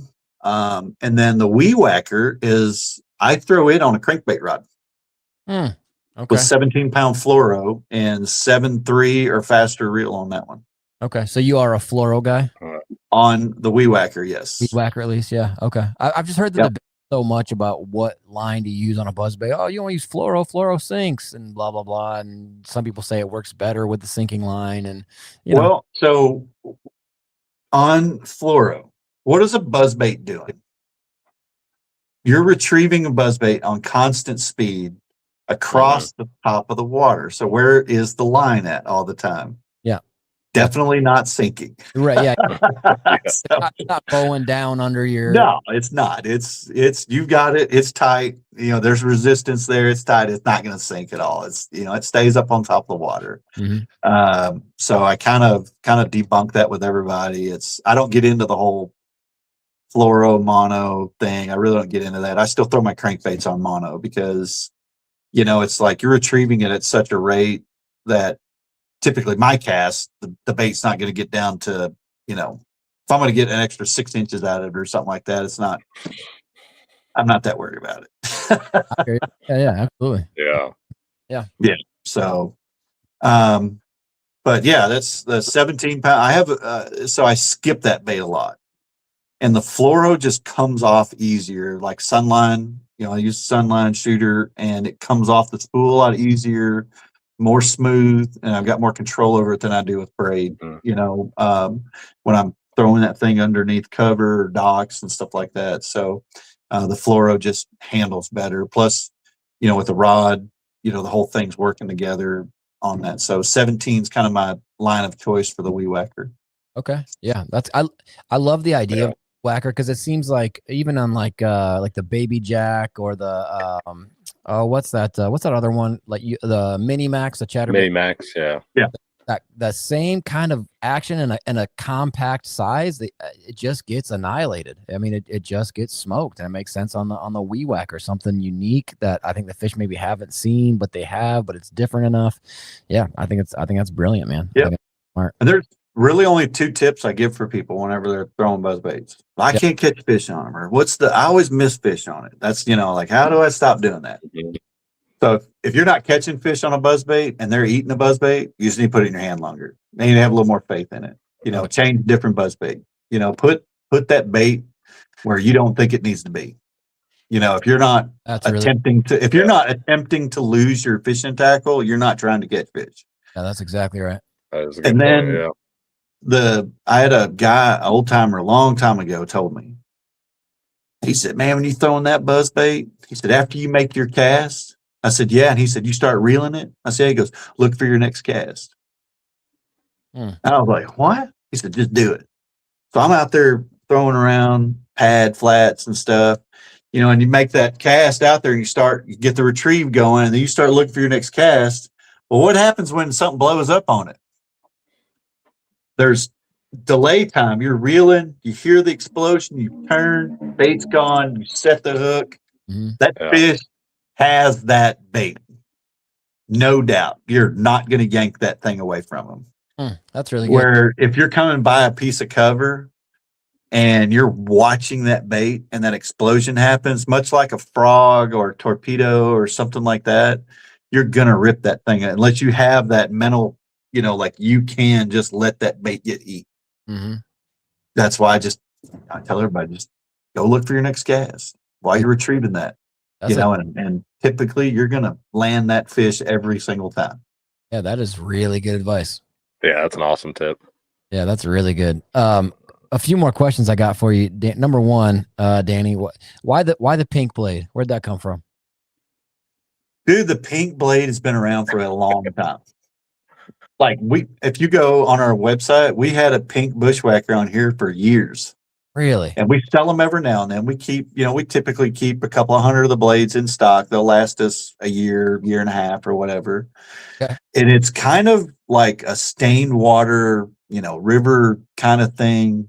I mean, there's pink buzzbaits, pink skirts, like that stuff's been around for a long time. Sure. And it's kind of just one of those things nobody really talks about. It Yeah. used to be a big deal, and then it kind of slid off the map a little bit.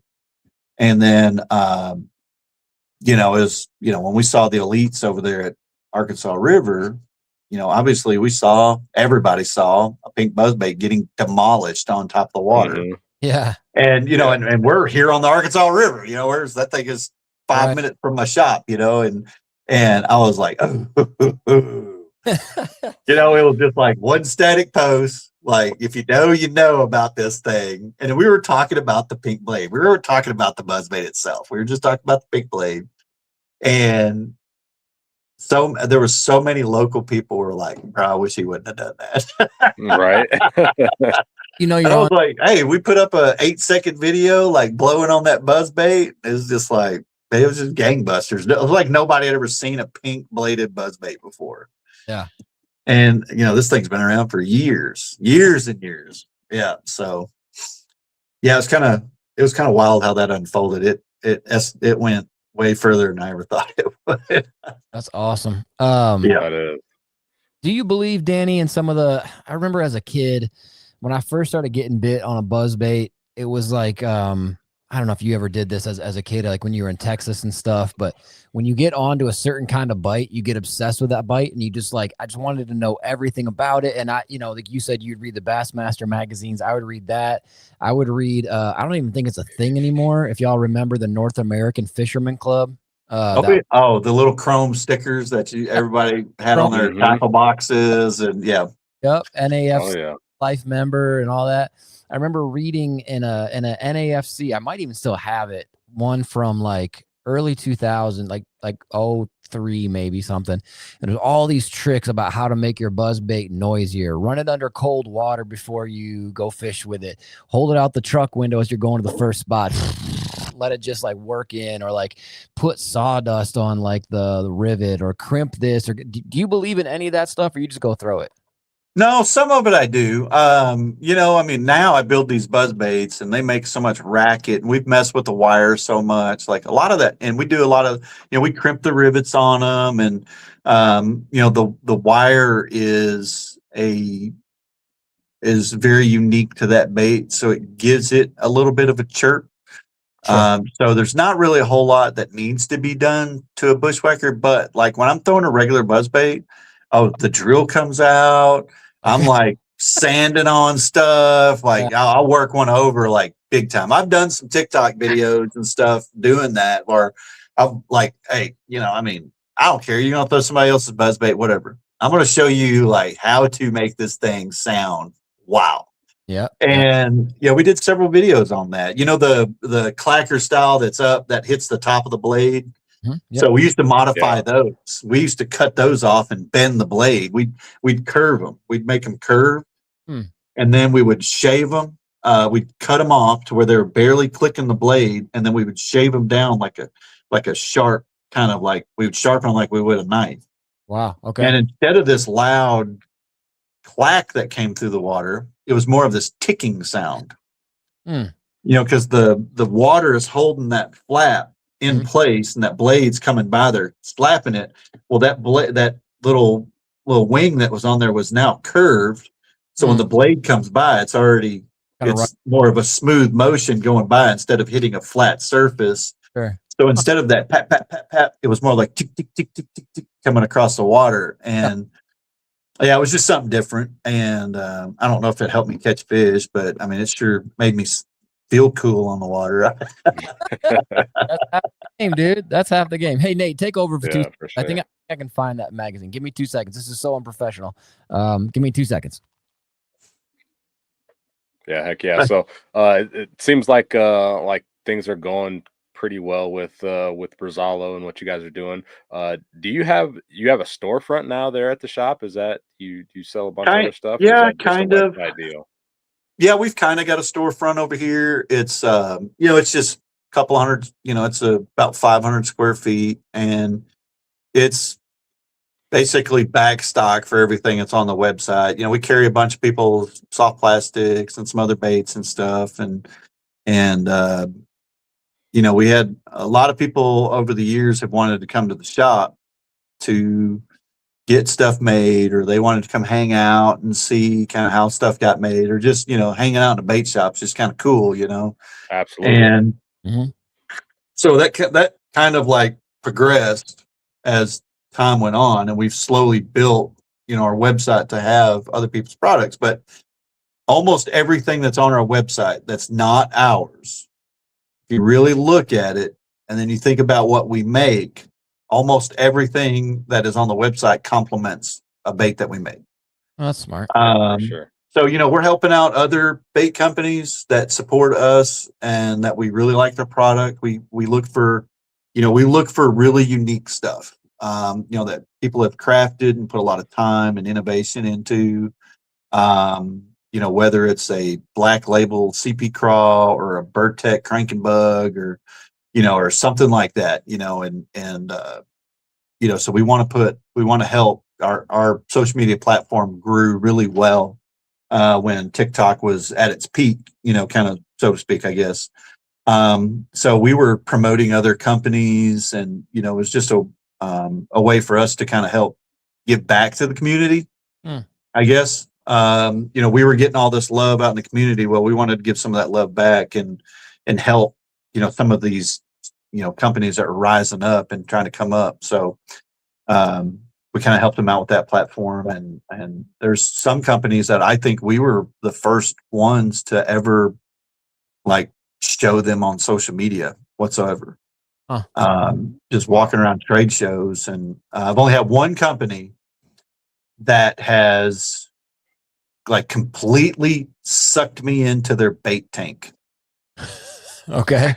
Like, they all got their little fish tanks out, and they've got their, and no offense to anybody, nobody take this in any offense, but, they got do it mold stuff and, the Anglin AI and all that kind of stuff. But then, I come across one company, bro, man, I look like a 10-year-old kid over there, just taking their little sticks and stuff, and I'm dancing stuff around. I'm like, man, this stuff's so cool, man.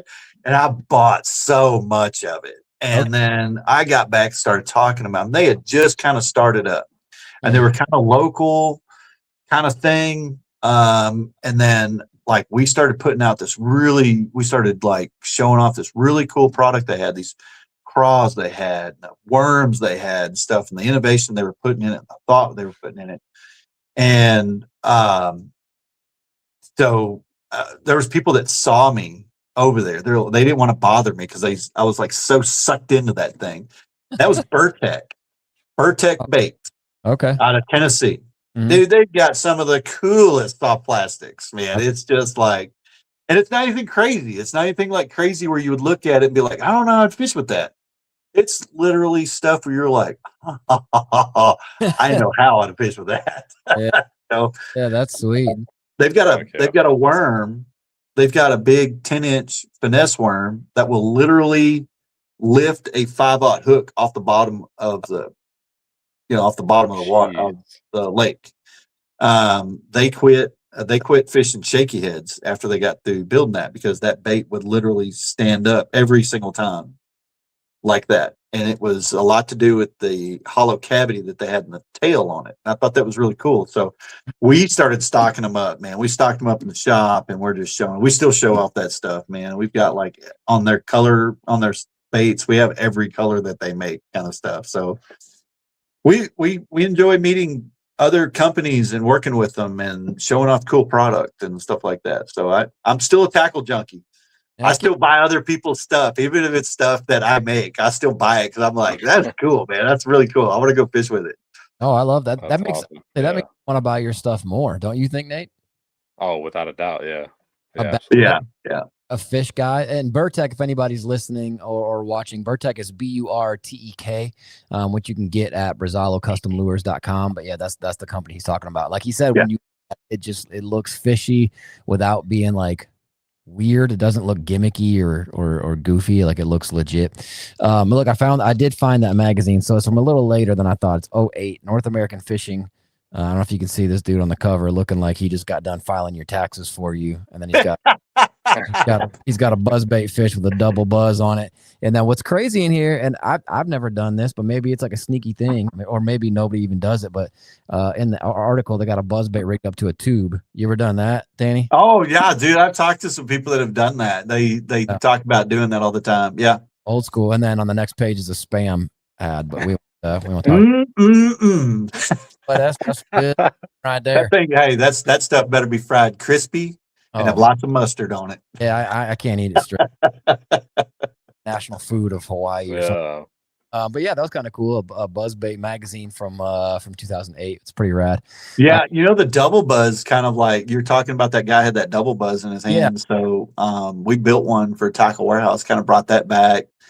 We haven't got to really do any cool videos with it yet to kind of show off some of the stuff. We've been so busy, but it was kind of cool to bring something like that to the table. I don't want to say bring it back because there's plenty of companies that are making it, but I think we brought a really cool one to the table, and you can only buy it at Tackle Warehouse. So I thought it was kind of neat, that we had an exclusive thing, or I don't know. It's the little stuff gets me riled up and gets me going. Glad, man. Like, so we've talked about that's awesome. Show all the time.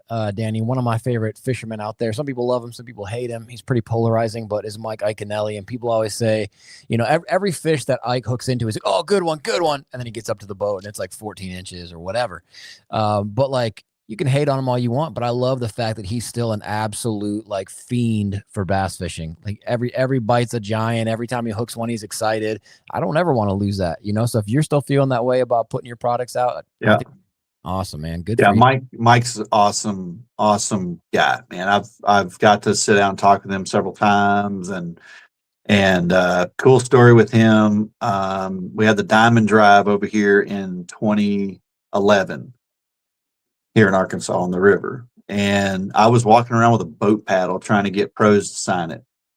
And let me tell you, they say never meet your heroes. That was my first time to experience that. It was kind of disheartening on the attitude, which, I take it, some of them were out there fishing. They were all out there fishing all day long. Probably had a really rough day on the water. Now me fishing the Arkansas River all the time, I get it. But dude, Mike Iaconelli tracked me down. He like ran over there and caught up with me. And like, hey, what you got there, man?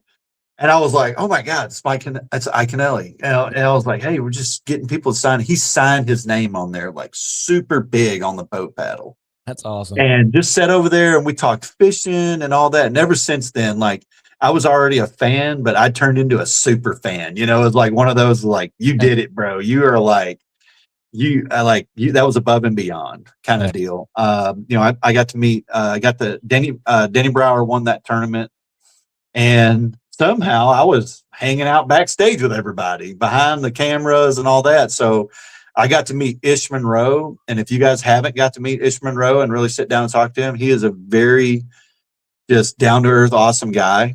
And then I met Aaron Martins, Danny Brower, obviously, and a lot of those guys. I got to meet Jason Quinn. I thought he was the coolest bass angler ever over there. But I've met Mike several times, got to talk to him a bunch, and I saw him at the Classic. He signed. We do a big event for Cast for Recovery, so he signed our Casting for Recovery bait. That we're going to auction off later this year for that organization. Yeah. And I shook his hand and I was like, man, I hate that, you're retiring, but I want to thank you for being so personable. Like there's never been, he's like, well, that's cool, man. I appreciate that. And I was like, no, I want you to know that like, it doesn't matter where we're at or who's around you or whatever. If somebody meets you, you are like genuinely excited to meet them. And that speaks volumes for your character.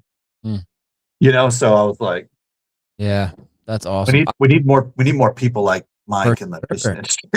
I've heard so many stories like the one you just told, or some dad with his son who loves Ike waited, after an event for however long, and Ike stayed till everybody got an autograph or everybody got a picture, and that's all. Yeah, Great guy, man. It's and there could be a whole nother side of Mike that I don't know, but the side that I know, I love him to death. I can't wait to see what he's going to do in his second chapter of fishing here. Yeah, like the side that snaps rods and curses at dogs. Oh, yeah. That crap was so funny. I don't care what any. That didn't offend me at all. He brought that dog a biscuit the next day. I was crying. That crap. That's so funny. Yeah. Peeing my pants. He's like, I'm sorry, buddy. I didn't mean to yell at you. It wasn't your fault. It was me or whatever. I was dying laughing. He's a dork. He's just authentic. I love that dude. But Nate, what else you got for Danny before we consider letting him go? This has been a freaking awesome conversation. No, it's been amazing. I just had some notes that I was curious that cast for recovery deal. So you kind of already hit on that. So that's, I don't know if you got any more. Hey, let me go get the bait and show you. I'm going to be unprofessional as well there. Yeah, do it. Jordan, I'm going to hang on a second. No problem at all. Yeah. No, it's just I knew even like in the pregame talk, Nate, that like talking to this dude was going to be ridiculously easy. You know what I'm saying? Yeah. But it's even maybe a little more easy than I thought it was going to be. I'm going to try and bring up the casting for recovery stuff. I know it's I can talk about it brief. If you guys want me to. It's really cool. It's very absolutely. Sometimes I get emotional, and I'll do my best not to get emotional because we are like in deep with these people, man. This is like a very moving thing. So casting for recovery. Casting for Recovery is they're actually a fly fishing organization. Yeah. So I've known of the Casting for Recovery for quite a few years because they would always set up a booth next to us at East Tennessee Fishing Show. I did not know that they were a national organization. So Righteous Tackle, James over at Righteous Tackle and myself kind of stuck our heads together, and we kind of did like this little something for October one year. We just kind of, did a couple of baits, whatever, and we sold them, and that was the end of it. Well, then the next year we had so much fun with it. We were like, let's do something. Let's like sell some for something. And I was like, I know who to do that for Cast for Recovery. And we started kind of seeking out, we started making, we were just going to basically like try and raise some money for them and then just write a check and mail it in like, here you go kind of thing. Like, I don't want any praise or anything like that. We're just giving back to somebody, that needs it, for whatever. And so Casper Recovery was that one. I was at a local fly shop trying to buy pink thread so I could tie bushwhackers that we had custom painted. And like we did them all up. Heck yeah. Had little ribbons on it, and on the blades and stuff like that. And the guy was like, what do you need pink thread for? I was like, well, I told him what we were doing. He was like, oh, well, Sherry. And I was like, no, I don't know Sherry. Well, she runs our local chapter. And I was like, wait, Arkansas's got a chapter for Casper Recovery. Okay. So anyway, we reached out to her. First year for Casper Recovery, we raised $1,800. Okay. They were blown away by that. Casper Recovery is a retreat. And every year they have retreats across the country for all the chapters, and they random draw women to come to these retreats. And these women are all in all stages of breast cancer, whether they just found out, they're going through treatment, or they're in remission. So it's a way for them to use nature and fly fishing as a therapy. Wow. To kind of like connect with nature, and because like nature has its healing properties, and and stuff, just being out in the wilderness and getting away and changing your mindset, and you're changing your paradigm a little bit to go out there and do that. So they only let 14 women in these. These retreats cost between $14,000 and $15,000 for each retreat. And then each year they, and all of the women that work there are all cancer survivors themselves, and it's all volunteer work. So the first year we raised $1,800 and we were upset because we didn't reach $2,000. So Sherry and Melissa came over to the shop late at night when we were working out there super late at night. They just showed up over there because we told them we had a check for them. And they were so over the moon about an $1,800 check that it like drove us into, it put us into overdrive. So the next year for 2024, we held an auction. First time we did a really big auction on TikTok, which was a big no-no, but we did it anyway. And we were just basically, we kind of did it a different way. We were letting people bid on it and all that kind of stuff. We were selling crankbaits for $300 a piece. Jeepers creep. We were selling buzzbaits for $300 a piece. We sold a glide bait, cheap glide bait that had a really cool breast cancer awareness paint job on it that Righteous did. $1,500. Oh my gosh. So That's 2024 was a really crazy year. I actually got had a woman reached out to me through email. She was at a retreat for Casper Recovery, and she talked about how great it was for her. And now she's in remission and blah, blah, blah, and all this kind of stuff. She wanted to buy a buzzbait that we had for sale from 2023. One of the people that purchased one of those buzzbaits took it out of his stock, his stuff that he bought, and sent it to her. Oh, wow. So she could have one of them. That's cool. We had all kinds of stuff like that. We had people sending stuff back to us so we could resell it from the previous year. And I mean, it was really crazy. So our second year into it, we raised $8,000. Oh my gosh. God, that's a jump. That's awesome. Yeah. So the first year they made us go to the retreat on Sunday when sponsors and family can come for a little while because it's a very private event. Sure. So we went over there. Let me tell you, I don't care if you've never cried a day in your life. No doubt. You will be sobbing when you walk away from there. I was like, I told my wife, I was like, I can't go over there anymore. Like, I'm just going to give them the check. I'm mail it to them. I ain't doing that no more. Can't see it. So the second year I didn't want to go over there. So, they came by and got the check from us, and they were just, they're very overjoyed with how much we had raised for them. Well, what did that do for last year? Even better. What? So last year we did auction on the website, and we had signed boat paddle that was donated from us that had all these pros signatures on it. Pat signed several buzzbaits that we auctioned off. Pat gave us a signed 2025 jersey that we auctioned off. Somebody up around y'all got it. One of a local guy up there got it. Yeah. We had companies. We gave away. Was it $20,000 worth of stuff? It was a crazy amount of money that we gave away. We were basically selling stickers, like just Casper Recovery stickers for $20. It would get you into a raffle drawing. Oh, sure. And we didn't care. If you bought 10 stickers, you got 10 entries. If you bought one sticker, you got one entry. And people were, that's how we were giving away. We were giving away $1,000 rod, reel, and bait packs. Costa gave us, or Bahio gave us two $250 pairs of sunglasses. Hobie Eyewear gave us sunglasses and half or 25% off discount codes for everybody that ordered stuff. It was like we had these huge companies jump in.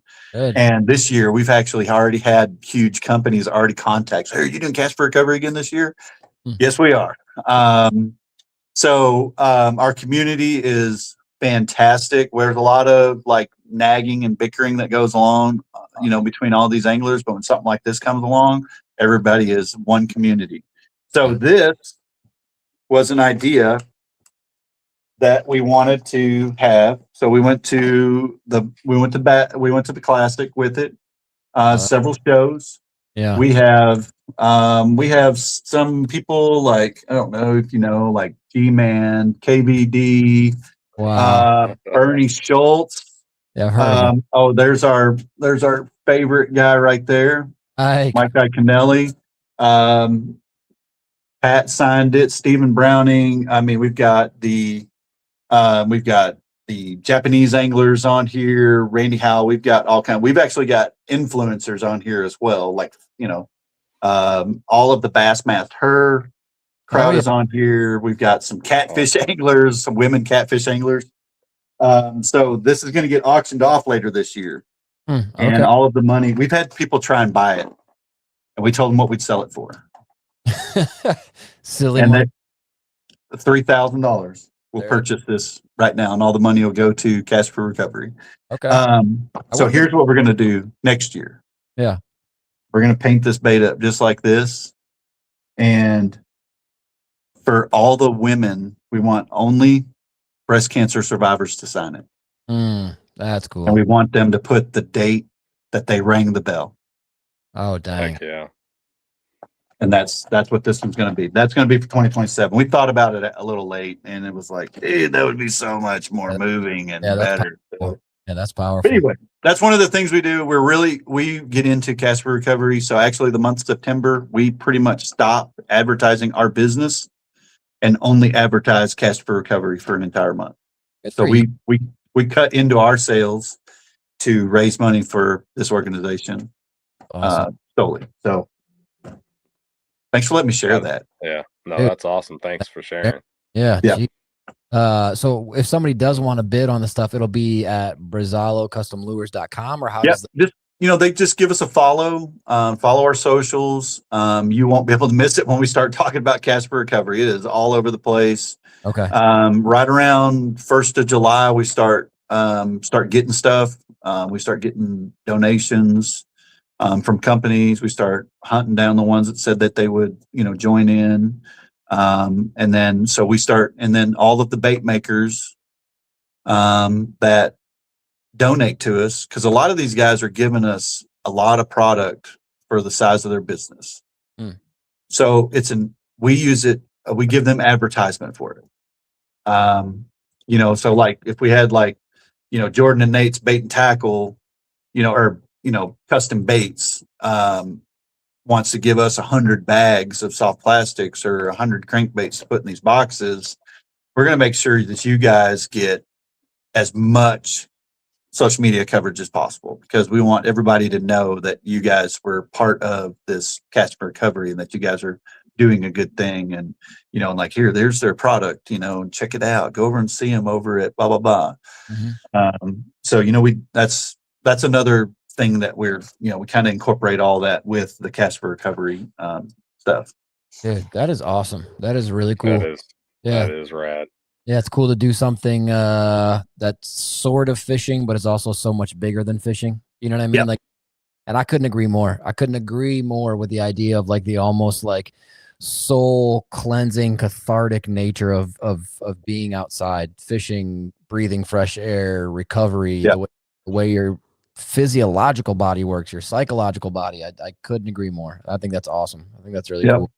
Yeah. Some days you just need that day where you aren't catching any fish. You have a hot sandwich in the boat, and you just slip the boat up underneath the shade tree and just lay on the deck of the boat and eat your sandwich. It's like you never know just how much good that does your body and your soul, to have stuff like that. So just being out in nature is, that. Yep. 1,000,000% over. Yeah. That's perfect. Cool. Yeah, I think that's a really good way to wrap it up, man, because I don't know how much how much bigger or better we can get than that. So you can't top the cash for recovery. No. Buzzbaits are awesome and fishing is awesome, but we're talking actual life stuff. So that's amazing. I told you we'd go down a rabbit hole. I just didn't know what rabbit hole we were going to go down. Yeah. Thanks for bringing it up, Nate. I actually had that written down to bring up too, and I've just got so wrapped up in everything else. So thank you for bringing that up, Nate. You got anything else you want to say, Danny, other than the fact that we are so appreciative to have you on? We appreciate you. I really appreciate you guys having us on. Any opportunity that we can get out to, promote our product and stuff is, we're always willing to do that. So yeah, we appreciate it. It's been fun. Anybody that's watching, if you do want to go check out our baits, you can hit us on all the social medias, Facebook, Instagram, TikTok. It's just look for Brazalo Custom Lures. And then if you want to hit our website up, there's a link at all our socials, but you can hit BrazaloCustomLures.com if you guys have it on the ticker down here on the bottom there. Yep. And come check out what we're kind of what we're doing. I'm not gonna tell you it's the best. Everybody says it's the best. I said it's mediocre at best. So it's That's one way to be different. But we're really proud of the stuff that we build. And like I said, some of it's not for everybody, but I'm sure we've got something for everybody. Sure. So we've got some. Yeah, just keep an eye out for us, man. We got some we're not done. We have no. Last year showed us that we have no ceiling. We haven't reached, this, cap or, the sky's the limit still for us. So yeah, it's gonna be cool, man. 2026 is gonna be kind of badass. Yeah. That's awesome. I was excited when Nate told me he had contacted you about being on. And now after talking to you, kind of like your experience with Ike, even more so now I'm a fan, and I just nothing but the best that I wish for you and your company, brother. Yeah, man, absolutely. So hopefully this aired on Tuesday, on Taco Tuesday, right? Yeah, it'll be a week from tomorrow. It'll drop. Yep, Taco Tuesday, brother. Sweet. Well, tomorrow is Tuesday here at the shop, and we always cook tacos on Tuesday for all the employees. And tomorrow is grilled tequila lime chicken tacos. Dang, dude. And a Cinco de Mayo. That's why the tequila lime. There's not really going to be any tequila in it because we still have to work. But yeah, that's awesome. Heck yeah. Tuned up just perfectly. You get too much of that tequila in there, they're running sideways or something crazy. But yeah. I don't want to have to explain. I got a 19-year-old kid that works for me. I don't have to call his mom and be like, hey, he can't come home. We're gonna have to bring him out. He's gonna. Well, thank you so much again, Danny. You can hang up, and thank you. We appreciate you. All right, guys. Appreciate y'all. Thanks, buddy. I appreciate you. Thanks. All right. Bye-bye. Peace. All right, man. That was the dude. That was Danny from Brazalo Custom Lures. So much to talk about, dude. Lure wise, company wise, just building something that the one thing that I was maybe a small thing that kept on he said it a couple times, but it really stood out to me was how he said that he got the idea for that drop down on the wire for the buzzbait from the old Cavitron buzzbaits. I don't know if you remember those things. I do a little bit, but I like a couple things. Number one, I like that he's doing what he likes because he liked that bait. And number two, he wasn't fronting. He wasn't pretending. He wasn't selling, what do you call that? Selling wolf tickets or whatever. Like, oh yeah, I just the idea all myself and it was all me. And no, he's like, this is what I used to love. And so I wanted to do something like that. Awesome. You know what I mean? Like there's just too much fake. Like he said that thing at the end, oh, we're the best. We're the best. He's like, I don't know. We're mediocre.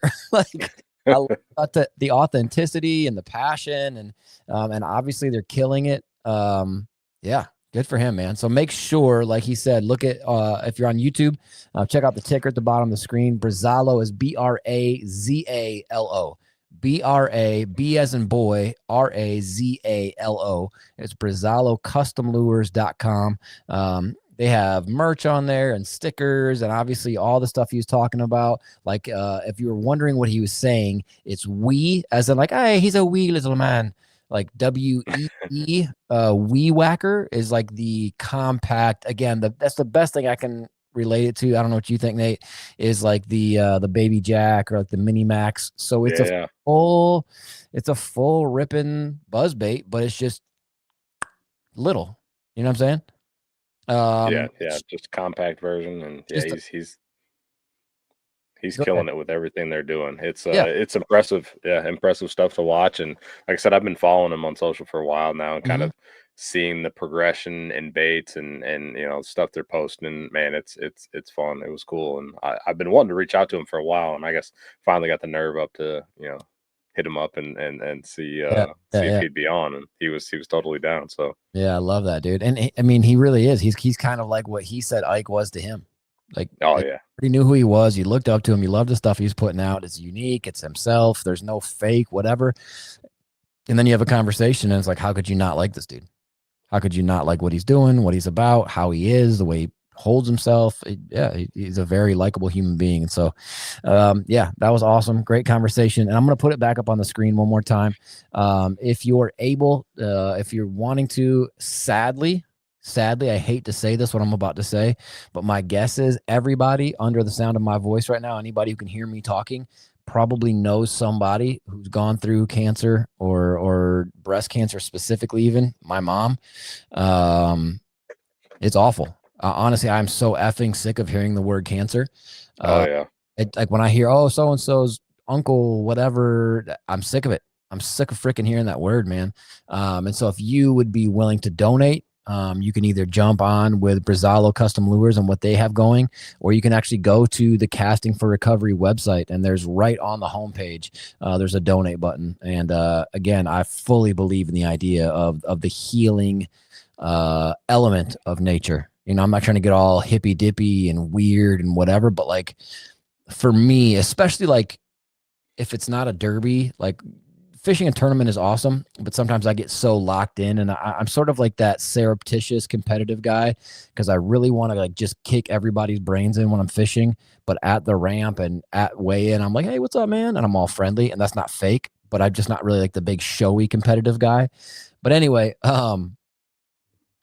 when I'm on the water or launching the boat, practice or just fun fishing or whatever, and I take the time to go and look around and be in nature, absolutely, it's like a healing thing. So I would, I'd be down to throw a donation to Casting for Recovery or do something with Brazalo Custom Lures, make a bid on a bait to get some more money for those folks. So that's a pretty big deal. Yeah, Nate.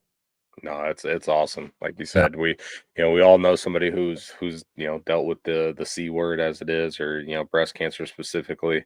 Mm-hmm. And yeah, that's something about the healing elements of the elements. Exactly Yeah. like you said. Yeah. Like just just the tournament that I fished. Just I guess it was yesterday technically.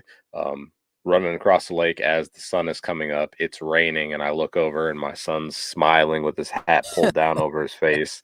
That's And awesome. there's a gigantic rainbow, like just Well, arced over our boat, like as we're running across the lake. Like it was freaking awesome. He looks over, and he's like, his eyes get all big, and like it was so cool. But just little things like that you don't see, sitting behind a phone or a tablet or computer. You just don't get that sort of stuff, and it's good for the heart. You need it.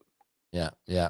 One thing real quick. It's kind of a funny thing, but kind of a sweet thing. Speaking of nature, I told Lola about this last night when I got back from the tournament.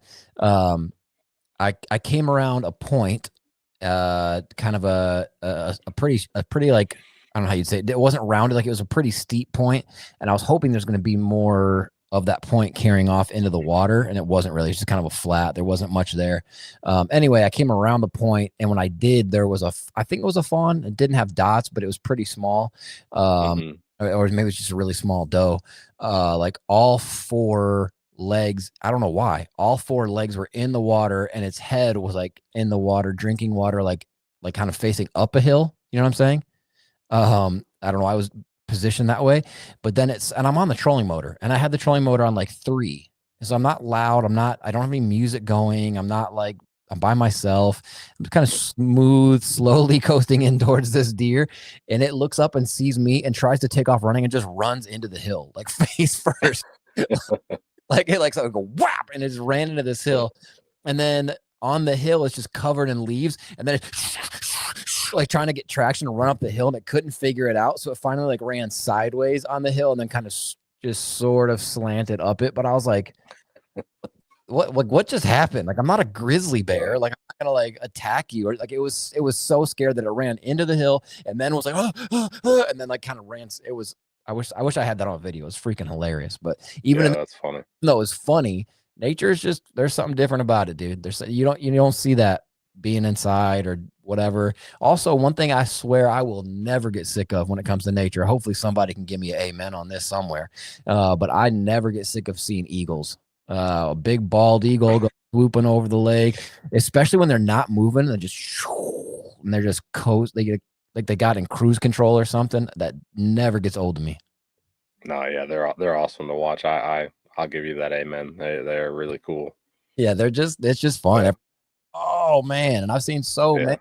many. Like in the cities, they have that time of year where there's like 30 in a tree. They're everywhere. Yeah. Still awesome. It's not like another eagle.